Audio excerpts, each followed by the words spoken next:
Hello everyone, welcome to વિભૂતિસ cooking corner. આજે આપણે બનાવીશું મીઠાઈવાળાની દુકાન જેવા જ દાણેદાર પરફેક્ટ માપ સાથે દૂધ પેંડા બનાવીશું.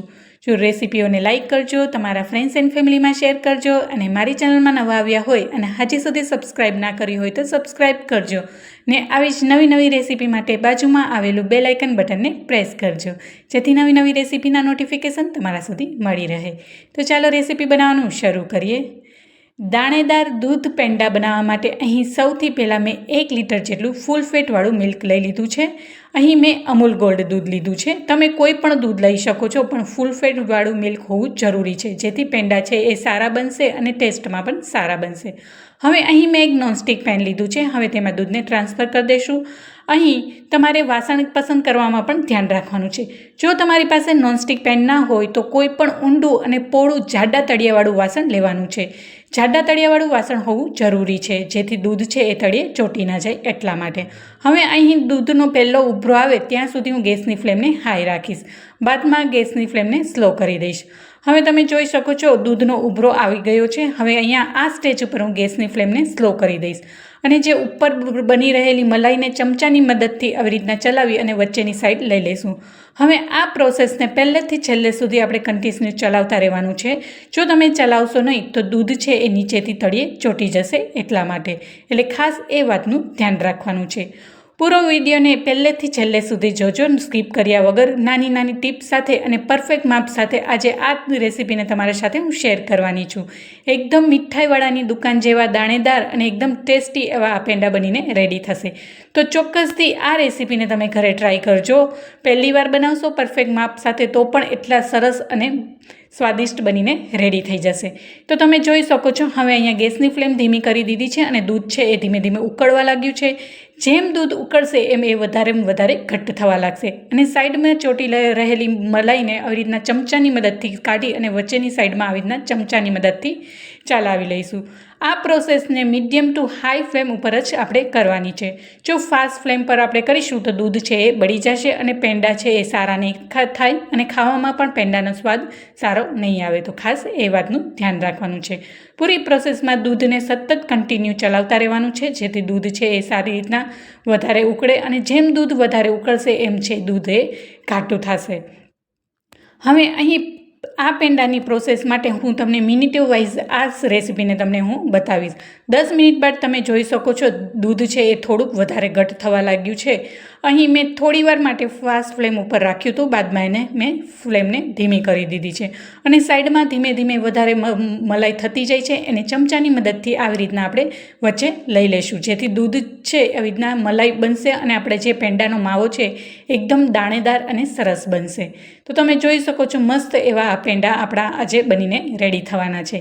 આ રક્ષાબંધનમાં તમે પણ આ રેસીપીને ચોક્કસથી ઘરે ટ્રાય કરજો. પહેલી વારમાં જ એટલા ટેસ્ટી અને સરસ બનશે. હવે તમે જોઈ શકો છો 15 મિનિટ બાદ તમને હું બતાવી રહી છું.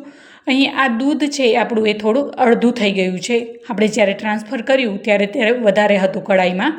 હવે તમે જોઈ શકો છો આ દૂધની ક્વોન્ટિટી થોડીક ઓછી થઈ ગઈ છે અને વધારે ઘટ્ટ થઈ ગયું છે અને સાઈડમાંથી મલાઈ પણ થવા લાગી છે અને તમને પેંડાની જે કણી હોય એ પણ તમને માવાની કણી પણ થતી દેખાશે. તો હું તમને આ રેસીપીને મિનિટ વાઇઝ તમને આ તમારી સાથે શેર કરી રહી છું. હવે ફરીથી એને ઉકાળી લઈશું. આ દૂધના માવો બનાવવા માટે એટલે કે પેંડા બનાવવા માટે અહીં ટોટલ મને 35થી 40 મિનિટ જેટલો સમય લાગ્યો છે. આ રેસીપી પ્રોસેસ થોડીક લાંબી છે પણ ખૂબ જ ટેસ્ટી અને સરળ છે. હવે તમે જોઈ શકો છો સાઈડમાંથી ફરી મલાઈ થઈ ગઈ છે. જેમ મલાઈ થતી જાય એમ સાઈડમાંથી આવી રીતના ચમચાની મદદથી કાઢતું જવાનું છે, જેથી છે એ સરસ એ મલાઈથી જ આપણા પેંડા બનવાના છે. અને સાઈડમાં તમે જોઈ શકો છો તમે જે માવાની કણી હોય એ બનતી દેખાશે. તો તમે જોઈ શકો છો આવી રીતના આપણો ધીમે ધીમે પેંડા માટેનો જે દૂધનો માવો છે એ બનીને રેડી થતો દેખાય છે. હવે ફરી 10 મિનિટ બાદ તમે જોઈ શકો છો દૂધની ક્વોન્ટિટી થોડીક ફરીથી ઓછી થઈ ગઈ છે અને દૂધ વધારે ઘટ્ટ થવા લાગ્યું છે. તો આ રેસીપી છે એ તમે ખૂબ જ સરળ રીતે ઘરે આ પેંડા તમે બનાવી શકો છો. તો તમે જોઈ શકો છો દૂધમાંથી આવી રીતના કણી બનતી દેખાય છે. અહીં પેંડા બનાવવા માટે દૂધ છે એ ફૂલ ફેટવાળું જાડું જ હોવું જરૂરી છે, તો જ તમારા પેંડા સારા બનશે અને ટેસ્ટમાં પણ સારા બનશે. હવે તમે જોઈ શકો છો આપણે જે પેંડાનો માવો છે એ ધીમે ધીમે બનતો દેખાય છે અને આપણું દૂધની ક્વોન્ટિટી એ છે એ ઓછી થતી પણ દેખાય છે અને એકદમ દાણે દાણ તમને દેખાતો વિડીયોમાં દેખાશે. હવે અહીંયા હું ખાંડ નાખી રહી છું. અહીં મેં 3થી 4 ટેબલસ્પૂન જેટલી ખાંડ નાખી છે. દૂધમાં પણ પોતાની એક મીઠાશ હોય છે, એટલે મેં ખાલી 4 ટેબલસ્પૂન જેટલી જ ખાંડ એડ કરી છે.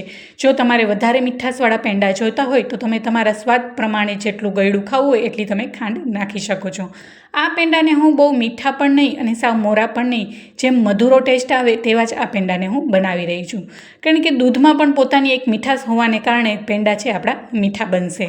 હવે આપણે ખાંડ ઓગળે ત્યાં સુધી ચલાવીશું. ખાંડ નાખતાં જ થોડુંક આપણું મિશ્રણ છે એ લૂઝ થઈ જશે, પણ આપણે વધારે એને કૂક કરીશું એટલે મિશ્રણ છે એ સારી રીતના થીક પણ થઈ જશે. અહીં આ સ્ટેજ ઉપર તમારે સતત ચલાવી અને થોડું ટેસ્ટ પણ કરી શકો છો. જો તમને ખાંડ થોડીક ઓછી લાગે તો તમે ઉપરથી આવી રીતના એડ કરી શકો છો. અને તમે મિશ્રણ જોઈ શકો છો, આપણું માવાનું સ્ટ્રક્ચર થતું હોય તેવું દેખાઈ રહ્યું છે અને એકદમ દાણેદાર બની રહ્યું છે. અહીં આ સ્ટેજ ઉપર મેં થોડુંક એવું ટેસ્ટ કર્યું હતું, મને થોડીક એવી ખાંડની જરૂર લાગે એટલે ફરીથી મેં 1 ટેબલસ્પૂન જેટલી ખાંડ નાખી છે. એટલે ટોટલ મેં 5થી 6 ટેબલસ્પૂન જેટલી ખાંડ તેમાં એડ કરી છે. તમે તમારા ટેસ્ટ પ્રમાણે ગળાશ એડ કરી શકો છો. હવે આપણે એને ચલાવી લઈશું અને હજી ફરીથી એને 15 મિનિટ માટે રાખીશું.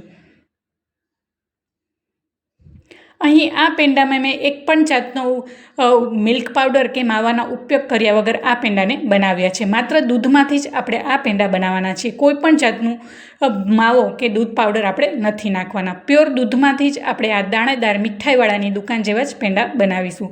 અને ખાવામાં તો એટલા ટેસ્ટી બનશે કે તમે જ્યારે એકવાર ઘરે બનાવશો ને તો મીઠાઈવાળાની દુકાનેથી પેંડા લાવવાનું ભૂલી જશો, એટલા સરસ બનશે. તો તમે જોઈ શકો છો આપણા પેંડા માટેનો માવો છે એ બની રહ્યો છે. હજી થોડીક વાર આપણે એને 15 મિનિટ માટે કૂક થવા દઈશું, જેથી આપણો આ પેંડાનો માવો છે એ વધારે થીક થઈ જશે અને માવાનું સ્ટ્રક્ચરો એવું સરસ જાડું મિશ્રણ થઈ જશે. તો તમે જોઈ શકો છો સાઈડમાંથી થોડું થોડું ઘી પણ એનું છે એ થોડું થોડું છૂટું થવા લાગ્યું છે. આ સ્ટેજ ઉપર જો તમારે એલચી પાવડર નાખવો હોય ને તો પણ નાખી શકો છો, પણ હું એલચી પાવડર નથી નાખી રહી. જો તમને ટેસ્ટ એનો ભાવે તો તમે નાખી શકો છો. હવે આપણું આ મિશ્રણ છે તમે જોઈ શકો છો થીક થઈ ગયું છે. હવે માત્ર 5 મિનિટ માટે જ આપણે એને કૂક થવા દઈશું. પછી આપણું મિશ્રણ છે આ પેંડાનો માવો એ બનીને રેડી છે. હવે માત્ર 5 મિનિટ માટે જ થવા દઈશું.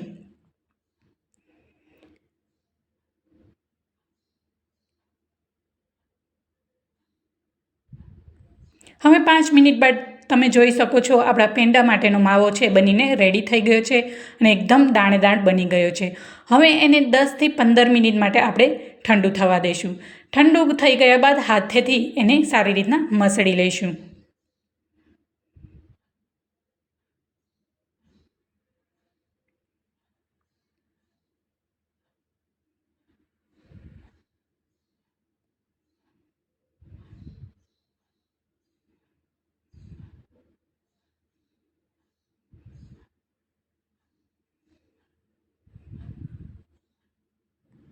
હવે આપણું આ પેંડા માટેનો માવો છે બનીને રેડી થઈ ગયો છે.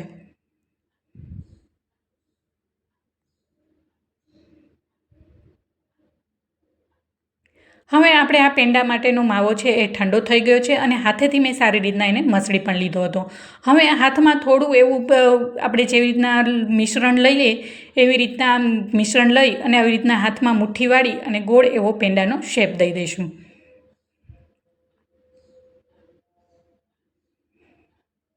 અને ઉપરથી થોડુંક એવું હળવા હાથે પ્રેસ કરી લઈશું. આવી જ રીતના બીજો પેંડો તમને કરીને બતાવું. આવી રીતના હાથમાં મુઠ્ઠી વાળી અને થોડુંક એવું પ્રેસ કરીશું.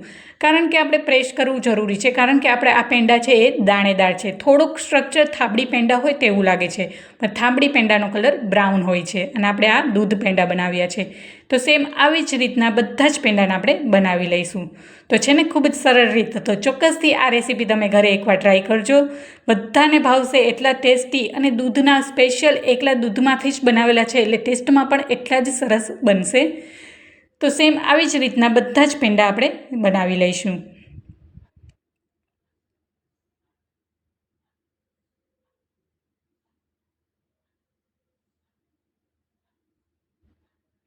અને આ દૂધના પેંડાની રેસીપી તમે વધુમાં વધુ તમારા ફ્રેન્ડ્સ એન્ડ ફેમિલીમાં શેર કરજો. તો બધા જ દૂધ પેંડા બનીને રેડી થઈ ગયા છે. અહીંયા ઉપરની બદામની કતરણથી મેં ઉપરથી એને ડેકોરેટ કર્યા છે. અહીં તમે પિસ્તા પણ ઉપરથી એડ કરી શકો છો. આ રેસીપી છે એ તમારા ફ્રેન્ડ્સ એન્ડ ફેમિલીમાં વધુમાં વધુ શેર કરજો, જેથી એ લોકો પણ આ રક્ષાબંધનમાં આ પેંડાની રેસીપીને જરૂરથી ઘરે બનાવશે. તો જોતાં જ ખાવાનું મન થઈ જાય એવા ટેસ્ટી અને મીઠાઈવાળાની દુકાન જેવા દાણેદાર દૂધ પેંડા બનીને રેડી થઈ ગયા છે. જુઓ, તમે વિડીયોમાં જોઈ શકો છો, એકદમ દાણેદાર પેંડા આપણા દેખાઈ રહ્યા છે. તો મારી આ રેસીપી કેવી લાગી દૂધ પેંડાની મને ચોક્કસથી જણાવજો. આ રેસીપીને વધુમાં વધુ લાઇક કરજો, તમારા ફ્રેન્ડ્સ એન્ડ ફેમિલીમાં શેર કરજો, અને મારી ચેનલમાં નવા આવ્યા હોય અને હજી સુધી સબસ્ક્રાઈબ ના કરી હોય તો પ્લીઝ સબસ્ક્રાઈબ કરજો. ને આવી જ નવી રેસીપી માટે બાજુમાં આવેલું બેલ આઇકન બટનને પ્રેસ કરજો, જેથી નવી રેસીપીના નોટિફિકેશન તમારા સુધી મળી રહે. ફરી મળીશું એક નવી રેસીપી સાથે અને એક નવા સ્વાદ સાથે. ત્યાં સુધી આવજો and thank you for watching.